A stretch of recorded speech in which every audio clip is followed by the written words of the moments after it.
Dito magsisimula ang aking kwento sa lugar na ito. Magandang araw! For today's video ay magpaparm po kami dito sa ibang bayan. At ipapakita ko po sa inyo kung paano po kami nakapag-umpisa magtanim dito sa aming tinatamnan. Hanggang sa pag-aani ng produkto dito sa buong summer season dito sa bansang Japan.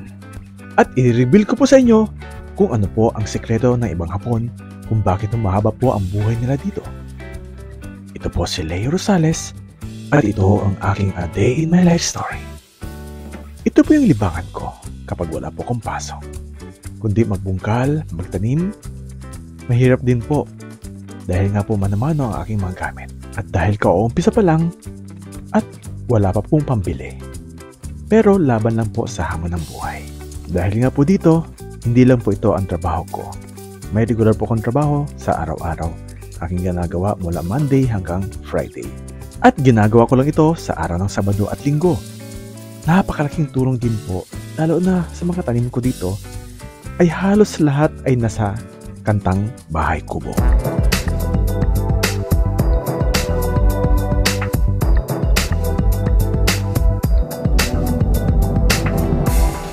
Before we proceed to our videos, may kaibigan po kami at kapitbahay namin dito sa aming lugar. Tinatawag namin siyang utusang tatay at ubasang naman ay lola. Sila po ay nagbibigay ng produkto na tanim nila.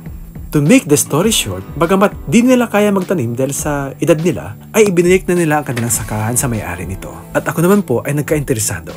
At nagtanong pa nga ako kung magkano ang upa ng lupa dito na sinasakahan. Ako naman ay nakiusap at nagpasama sa aking mga kaibigan sa may-ari ng lupa na pwede na kami ang papalit sa kaibigan namin na magtanim. Bagamat duda ang tatay-tatay namin na sa tingin niya ay di namin kaya dahil nga po may mga trabaho kami. Baka di namin kayanin ang pagtatanim. Siyempre, kami naman laking bukid at ang hilig namin ang pagtatanim. Porsigido at kaya namin ang kanilang ginagawa.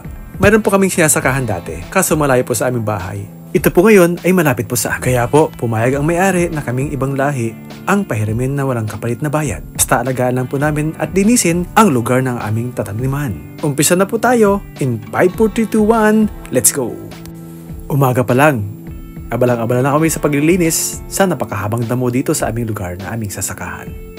Tuwang-tuwa naman po yung may-ari kasi sapagkat may maglilinis na po yung kanilang sakahan. Dati po kasi napakahaba na po yung mga damo at napabayaan na at wala na pong mag-aasikaso.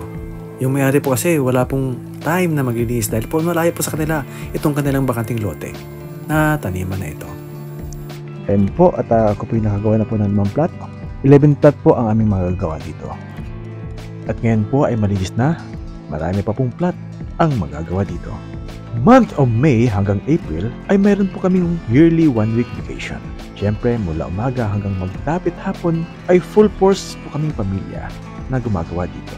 Halos dito na kami kumakain ng tanghalian, magpahinga sa gitna ng init para matapos lang po namin ang nakakatawang taniman na ito. Ayan po at tapos na at binalutan na po namin ng plastic na itim para hindi po tubuan agad ng mga damo. Napakalapit lang po sa amin ang aming taniman na ito. Mula po dito sa umpisa na ito hanggang sa amin ay matatanaw po sa aming bintana ang aming taniman na ito. Grabe po ang favor na binigay sa amin ni Lord. Sapagkat ito po yung hiniling ko sa Kanya. Na sana po, sana may malapit po kaming taniman na malapit sa amin. At mismo, malapit sa aming bahay. And that's it. At walang imposible sa ating Diyos. At ito na po yun. Nakakatuwa. Sabi nga ng utusan namin, yung tatay-tatayan namin hapon, nakakatuwa. Tano sine. At ngayon naman po ay nag-uumpisa na po kami magtanim ng mga halaman. Binili po namin ang mga itatanim dito sa mga agriculture shop na malapit sa amin gaya ng DCM, Green Center at JA Agriculture Shop.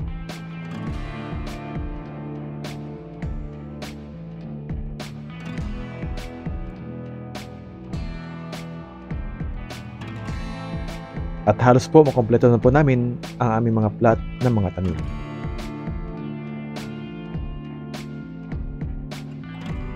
At ngayon naman po ay nalagyan na po namin lahat at hinihintay na lang po namin ang paglaki nito. Nagtanim po kami ng okra. Ayan, tumutubo na siya. Patola. Kamuting kahoy o balinghoy.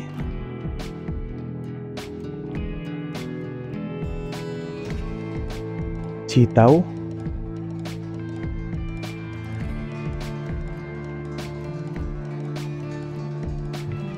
siling pangsigang, bell pepper, talong, kamatis, at marami pa pong iba. Sinimulan at nilagyan na rin po namin ng bakuran ang aming mini garden sa kadahilanan ang mga usan na dumadaan dito paggabi ay delikado pong ang aming taniman ay makain at maapakan nila.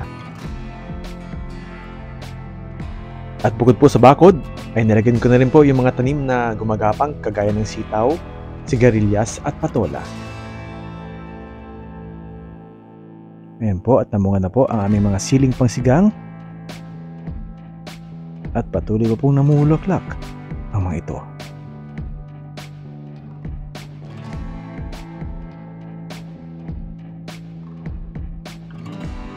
At ayan po ang gapangan po ng sigarilyas at sitaw.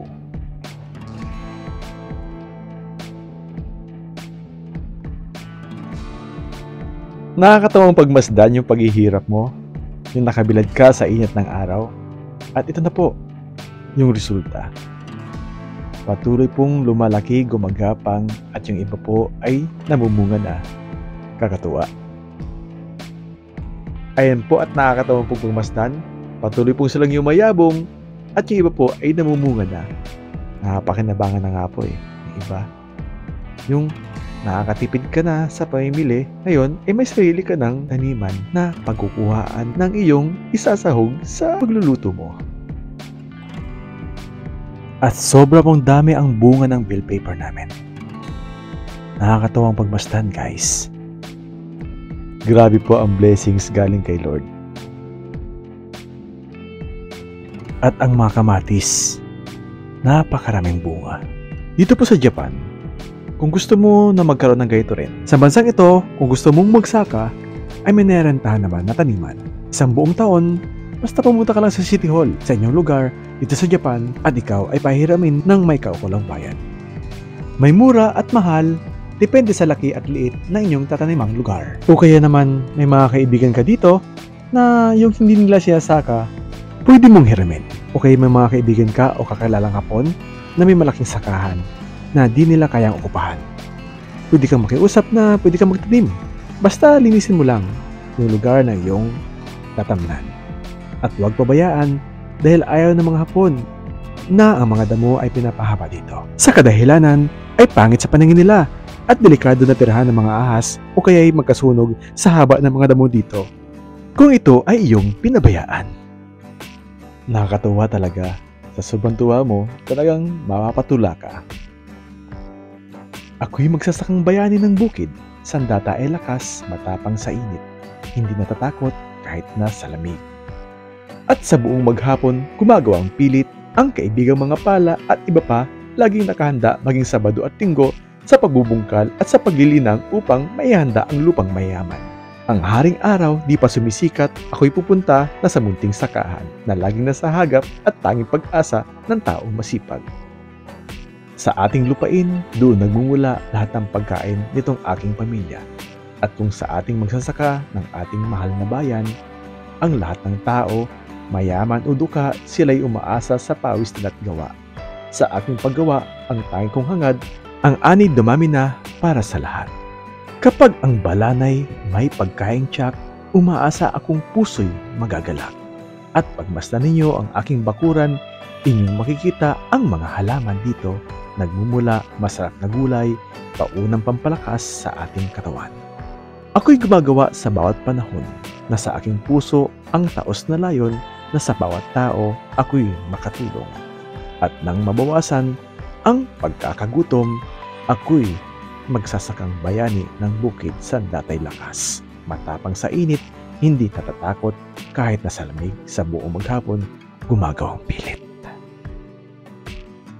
Ayan po at nag-harvest na po tayo ng kamatis, talong, siling pangsigang. Nakakatawa, no? Ayan po at may pang-ulam na po tayo sa hapag nating kainan.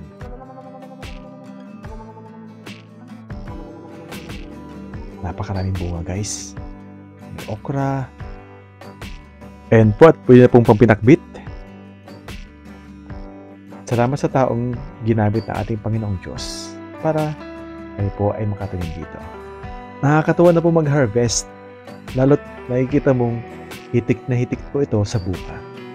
Ang dami pong sitaw. Yan po, may pangsigang, may dahon ng talbos ng kamote, sigarilyas, bell pepper, mga siling pangsigang. Naku po, napakadami. Ang laki ng kamatis, guys. Nilagyan ko po ito ng net sapagkat marami pong uwak dito na kumakain ng mga kamatis, mani, mais, at iba pa. Pag summer season po dito sa bansang Japan, halos isang buwan po na wala pong ulan. Ang ginagawa ko, araw-araw po ay nag-iigib po ko ng tubig para po pandilig sa umaga bago pumasok po ng aking trabaho. Yan po ako umiigib ng tubig dyan sa may ilog na yan.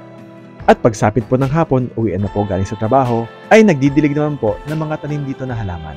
Kasama po ang aking tatay sa pagdidilig dito. Yan po at nakakatawang pagmasdan. Yan po yung aking kamuting kahoy. Yan po yung aking saluyot, yung katabi niyan. Ayan.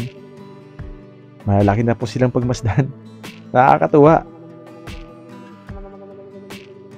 Grabe, makikita mo talaga yung babad na babad ka sa init. Ayan po yung aking sigarilyas. Namumunga na siya. Ang dami na, guys. Grabe. At yung aking patola, ayan po, at ako po ay mangunguha na po ng pang-ulam. Napakasarap, guys, itong isahog sa miswa at sardinas. Pwede rin po yung meatballs, tapos po igigisa mo. Ako po, napakasarap. Ang daming bunga, guys, ng patola ko.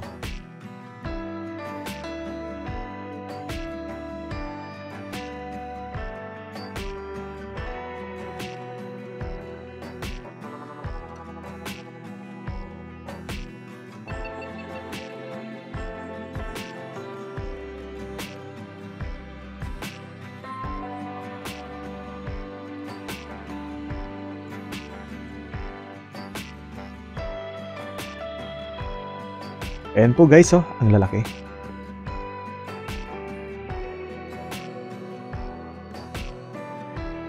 Pwede na pong pang-ulam to. May uwi na.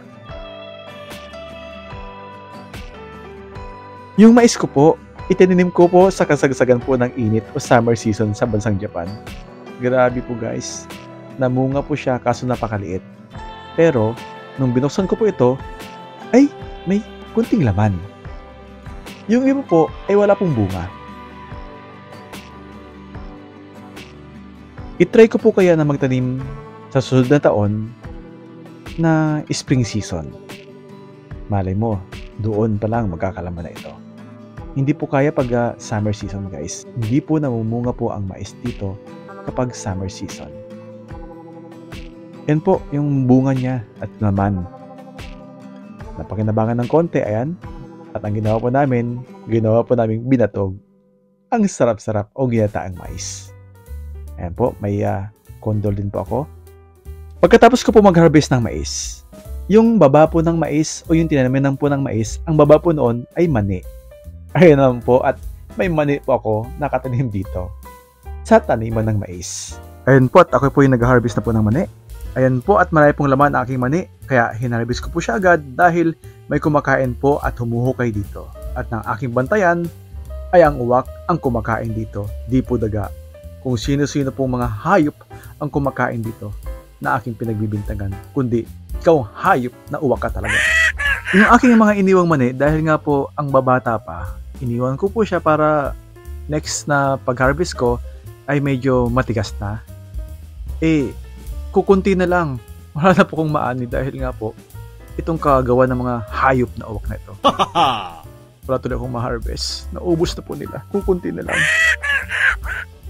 Ang sunod po na aking harvestin ay yung aking pinagtatalabusan ng dahon ng kamote. Dahil po, taglamig na po dito, ay ngayon po, tayo na po sila para bungkalin at i-harvest yung mga laman nito.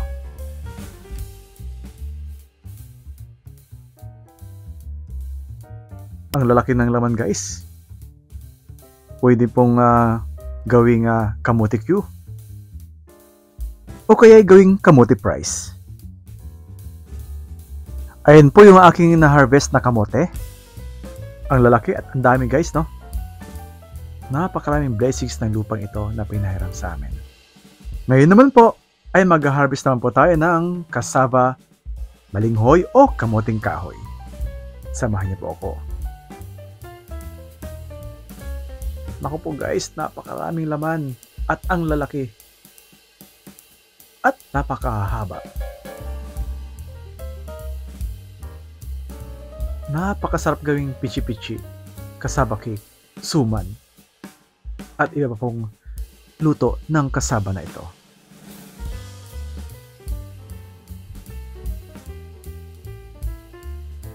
Grabe guys, oh. Nakakatuwang tingnan. Yung pinaghirapan mo, ngayon po ay nagbunga na.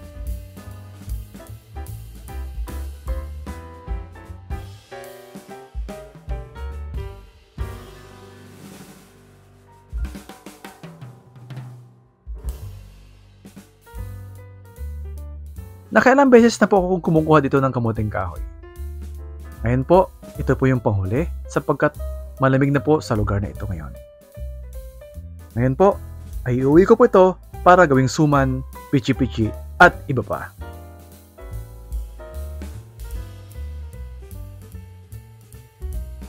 Ngayon po ay winter season na po dito sa bansang Japan. At grabe ang lamig. Ang mga tanim ko po dito, ngayong taglamig, ay lettuce, garlic, cabbage, broccoli, at radish. Sa mga Hapon naman po na taga rito, ay mas marayo po ang kanilang tinatanim kaysa dito sa akin. Kasi ang alam ko lang ay pang summer season na po na tanim. Ganyan po kadedikasyon ang mga Hapon dito. Yan po yung libangan nila para po maging mahaba po ang buhay nila. Grabe guys, no? Biruin mo, magtatanim lang po ang mga Hapon dito, pang-exercise po ng mga katawan nila. At pagkatapos naman po, ay pabayaan naman ang mga tanim nila. Grabe, kaya po yung mga uwak sanay na sanay sa pagkain ng mga tanim nila dito. Kasi nga po, yung purpose lang po nila, makakuha lang sila ng produkto nila, kakainin, yung iba ay pabayaan. Okay po, at mag-harvest na po tayo ng broccoli. Ayan po, at katuwang po aking anak sa pag-harvest ng broccoli.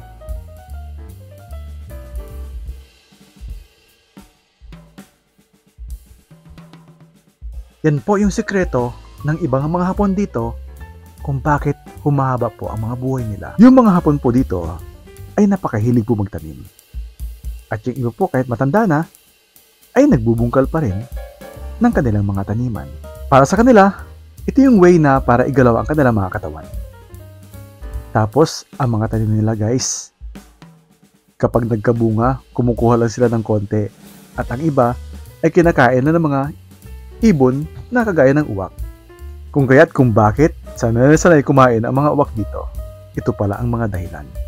At ngayon naman po ay handa ko naman po ang lupa para pagdating ng spring season at summer season ay makapagtanim na. Marami pong salamat sa inyong panonood ng aking A Day in My Life Story. Hanggang sa muli po. God bless everyone. Thanks for watching. Please like and share.